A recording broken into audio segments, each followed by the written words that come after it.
Health workers and NGOs are stepping up their operations in quake-hit regions of southern Turkey with growing concerns about the spread of infectious diseases. Hashem Al-Bahar reports from Kahramanmaraş.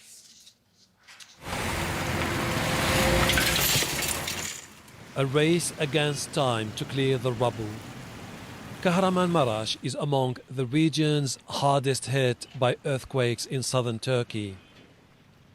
Drinking water isn't safe. The air is thick with dust, and health experts say it's contaminated with toxins and pollutants from the rubble. Toplu yaşam alanlarının oluşturulması. Our biggest challenge is improving hygiene and sanitary conditions, especially now that you have a growing number of displaced living in tents and camps. Our goal is to provide better living conditions for them. In this makeshift camp, those without homes receive bottled water, masks, hand sanitizers, and daily supplies of food. Clearly traumatized, they face an uncertain future. As emergency teams clear the rubble, huge challenges are piling up. The hundreds of thousands of people affected by the earthquakes will stay in shelters or relocate to safer houses until theirs are rebuilt. But in the meantime, they will continue to be exposed to the threats of aftershocks, diseases and toxins in the air. David Whitwick leads a team of doctors from the UK, and he's worried. It's inevitable that you're going to see a rise in disease, and it's also inevitable there will be some kind of infectious disease. The only issue is how quickly we can get on top of it all together and control it. For now, people in Kahramanmaraş are desperate to retrieve their belongings. This is all volunteers could recover from this building, a photo album for the family that once lived here. But they hope it will help survivors and relatives of those who have died to pick up the pieces and move on. Hashem Al-Bahar, Al Jazeera, Kahramanmaraş. Let's get the latest on efforts in Turkey now. We can speak to Rob McBride, who is live in the city of Adana. We know the government has been under huge pressure to provide shelter for people. How is that going? Are people getting the help they need?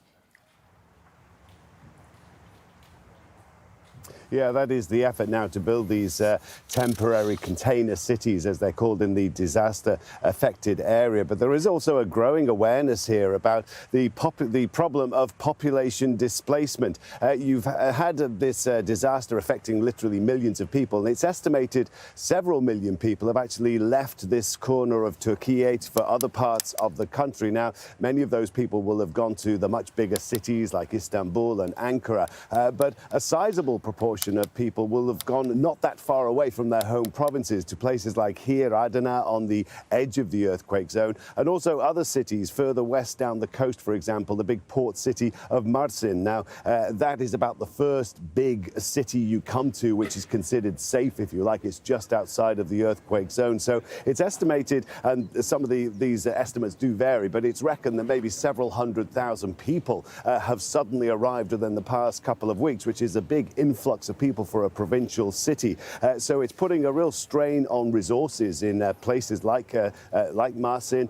We know that many of those people who are being accommodated in temporary accommodation, in gymnasiums, in government dormitories and so on, they will return to their home provinces once temporary the places are built for them there. But increasingly, it seems, people who've lost livelihoods, who've lost their homes, may never go back. And you are seeing things like rental prices in Mersin double in some cases. They are expecting to see a big demand for hospital resources, for school places and so on, as the population suddenly swells. So the places like Mersin, other cities, especially close to the earthquake-affected area, are all facing these problems. And it's a big problem for Turkey itself, looking at the recovery, not just during the emergency stage, but further on into the medium and long term. OK, Rob McBride there for us in Adana in Turkey.